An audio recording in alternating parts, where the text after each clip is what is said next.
మనము మన జీవితంలో చాలా రాబరికి సంబంధించిన కథలను విని ఉంటాం. కానీ ఈ రోజు నేను చెప్పబోయే కథ వింటే మీరు షాక్ కి గురవుతారు. ఈ కథలో డబ్బులు దొంగిలించిన దొంగ ఇంతవరకు దొరకలేదు.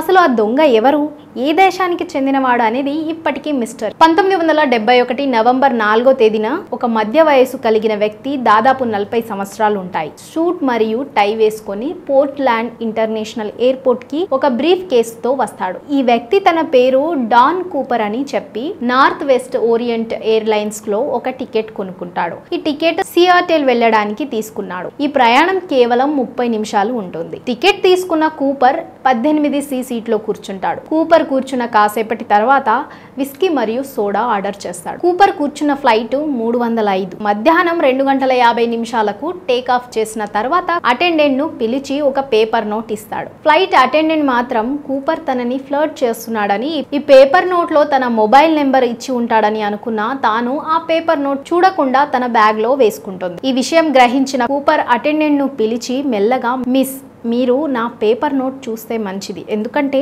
నా వద్ద బాంబు ఉంది అని అంటాడు. ఈ విషయం విన్న తర్వాత ఫ్లైట్ అటెండెంట్ ఒకసారి బాంబు చూపించాలని అడిగింది. కూపర్ తన బ్రీఫ్ కేసు ఓపెన్ చేసి బాంబుని చూపించాడు. బాంబు చూపించిన తర్వాత కూపర్ తన 3 డిమాండ్లను పూర్తి చేయాలని చెప్పాడు. 1, $2 లక్షల, అది కూడా $20 నోట్లు మాత్రమే ఉండాలని చెప్పాడు. 2వది పారాషూట్ కావాలని చెప్పాడు. 3వది సియాటెల్లో దిగిన తర్వాత ఫ్యూయల్ ట్రక్ అక్కడ రెడీగా ఉండాలని చెప్పాడు. ఏ విమానమైనా ప్రయాణానికి ఎంత అవసరమైన ఫ్యూయల్ కావాలో అంతే నింపుకొని ప్రయాణిస్తుంది. కూపర్ చూపించిన బాంబు గురించి మరియు 3 డిమాండ్లను పైలట్ కు తెలియజేస్తుంది. పైలట్ సియాటెల్లోని అథారిటీస్ కు ప్లేన్ హైజాక్ అయిన సంగతి తెలియజేస్తాడు. విషయం విన్న వెంటనే ఫెడరల్ అథారిటీలు ఎయిర్పోర్ట్ కి చేరుకుంటారు.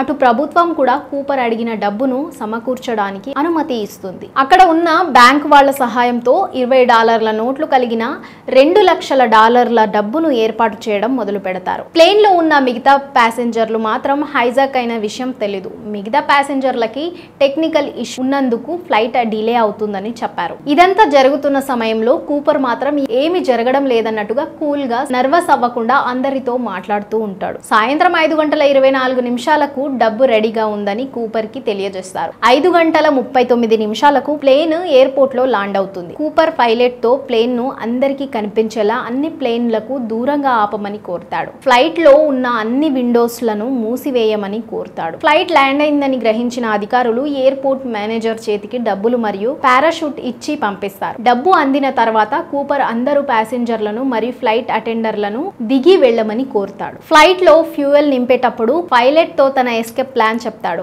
ఫ్లైట్ ను తక్కువ స్పీడ్ తో మెక్సికో నగరం వైపు నడపాలని, ఫ్లైట్ ఎత్తు కూడా 10,000 అడుగులు మాత్రమే ఉండాలని తన షరతులను చెప్పాడు. పైలట్ మాత్రం ఆ విమానం కేవలం 1600 కిలోమీటర్లు మాత్రమే ప్రయాణం చేయగలదని, మెక్సికో వరకు వెళ్లడం సాధ్యం కాదు అని చెప్పాడు. మధ్యలో ఇంకో స్టాప్ తీసుకొని ఫ్యూయల్ నింపుకోవాలని చెప్పగా కూపర్ సరే అని అంటాడు. ఫ్లైట్ టేకాఫ్ అయ్యేటప్పుడు ల్యాండింగ్ గేర్స్ అలాగే ఉండాలని మరియు ఎగ్జిట్ డోర్ కూడా తెరిచి మెట్లను దింపి ఉంచాలని చెప్పాడు. ఈ విషయం విన్న అధికారులు ఎగ్జిట్ డోర్ ఓపెన్ చేసి ఉండటం సాధ్యం కాదు అని చెప్పారు. కూపర్ మాత్రం ప్రశాంతంగా సరే అని ఒప్పుకున్నాడు. ఇవన్నీ మాటలు కూపర్ మరియు పైలట్ల మధ్య మాత్రమే జరుగుతున్నాయి. ఫెడరల్ అధికారులు మాట్లాడడానికి అనుకున్న కూపర్ అనుమతి ఇవ్వటం లేదు. ఫ్యూయల్ నింపడం కాస్త ఆలస్యం అవ్వడం వల్ల రాత్రి 7:40 కూపర్, 2 పైలట్లు, ఒక ఫ్లైట్ అటెండెంట్ మరియు ఒక ఇంజనీర్, ఇలా 5 ఆ విమానం నుంచి టేకాఫ్ తీసుకుంటారు. విమానం గాలిలోకి ఎగిరిన తర్వాత 2 ఫైటర్ విమానాలు వెంబడించసాగాయి.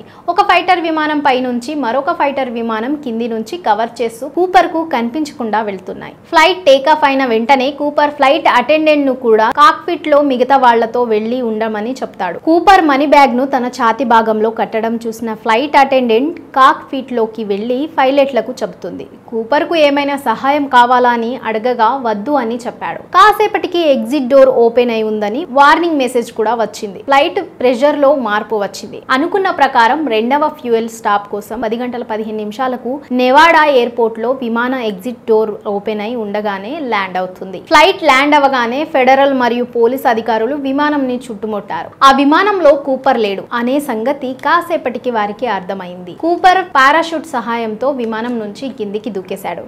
కూపర్ కూపర్ ఎస్కేప్ అయిన విషయం తెలుసుకున్న ఫెడరల్ అధికారులు వెతకటం మొదలు పెట్టారు. ఎంత వెతికినా కూపర్ కానీ అతను తీసుకున్న డబ్బు ఆచూకీ మాత్రం తెలియలేదు. తనను చూసిన ఫ్లైట్ అటెండెంట్ల సహాయంతో స్కెచ్ గీశారు. ఒకటి కాదు, రెండు కాదు, ఏకంగా 45 సంవత్సరాలు కూపర్ ని వెతికారు. కానీ ఏమీ ప్రయోజనం లభించలేదు.